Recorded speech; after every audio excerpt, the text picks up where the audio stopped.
रामकृष्ण हरी माऊली. श्रीमद भगवद्गीतेतील पुढील अध्याय क्रमांक 2 मधील श्लोक क्रमांक 15. गलित गात्र होऊन अस्वस्थ झालेला अर्जुन भगवंताला सर्व भावाने शरण गेलेला आहे.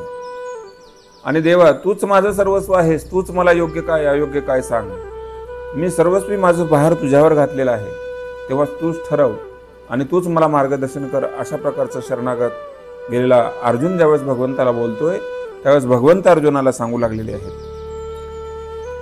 आणि ते सांगत असताना पुढे काय बोलतात भगवंत?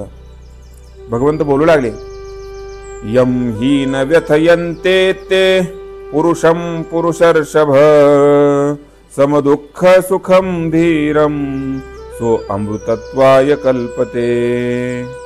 भगवंत बोलतात, अर्जुना, अरे ज्या पुरुषाला विषय संबंध असणारे त्रास देत नाहीत, बघा ना, आणि ज्याला सुख आणि दुःख समान आहे, तोच मनुष्य मोक्षाला प्राप्त करून घेऊ शकतो. बघा ना, म्हणजे विषयाच्या सेवनाचं कसल्याही प्रकारचा परिणाम मनुष्य जीवावर जर होत नसेल किंवा एखाद्या परिस्थितीमध्ये सुख किंवा दुःखयुक्त परिस्थिती असेल तर त्याचा कसल्याही प्रकारचा वेगवेगळा परिणाम जर त्याच्यावर होत नसेल, समप्रमाण किंवा समपरिणाम जर तो जाणत असेल तर असाच मनुष्य मोक्षपदाला प्राप्त होऊ शकतो.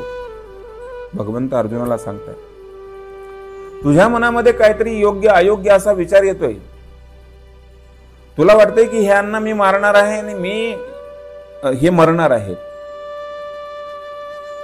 असा जो बोध तुला तुझ्या अंतःकरणामध्ये होतोय तो कशामुळे होतोय तर तुझं स्वतःला या एक मी म्हणून समजतोयस, कर्ता म्हणून समजत आहेस. आणि म्हणून जर बघायचं झालं तर विषयाचं जे सुख दुःख असेल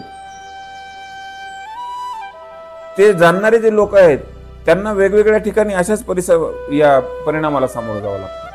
पण जे या विषय संबंधातून असणारे सुख दुःख असेल किंवा आणखी कोणत्या परिस्थितीमध्ये असेल, ह्या परिस्थितीला जो समान मानतो तोच मोक्षपदाला जातो. आपणही आपल्या जीवनामध्ये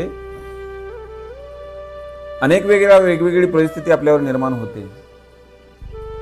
कधी जर दुःखाचा प्रसंग ओढवला तर आपण खचून जातो, कधी जर सुखाचा प्रसंग आपल्या जीवनामध्ये आला तर आपण हुरळून जातो.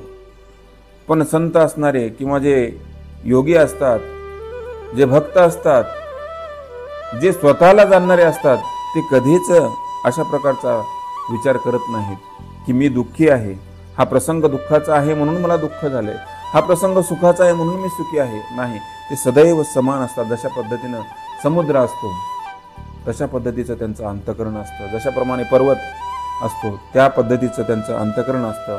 आणि म्हणून असे अंतःकरण बाळगणारेच मोक्ष पदाला जातात, त्यांनाच मोक्ष मिळतो. म्हणून अर्जुना, ह्या विषय सुखाचा पासून, या विषय संबंधापासून जे होणारं सुख दुःख आहे याचा विचार तू करू नको. तू यापासून वेगळा आहेस असं समजण्याचा तू प्रयत्न कर. अशा प्रकारचा एक मौलिक उपदेश भगवान कृष्ण परमात्मा अर्जुनाला त्या ठिकाणी कुरुक्षेत्राच्या ठिकाणी देऊ लागलेले आहेत. रामकृष्ण हरी.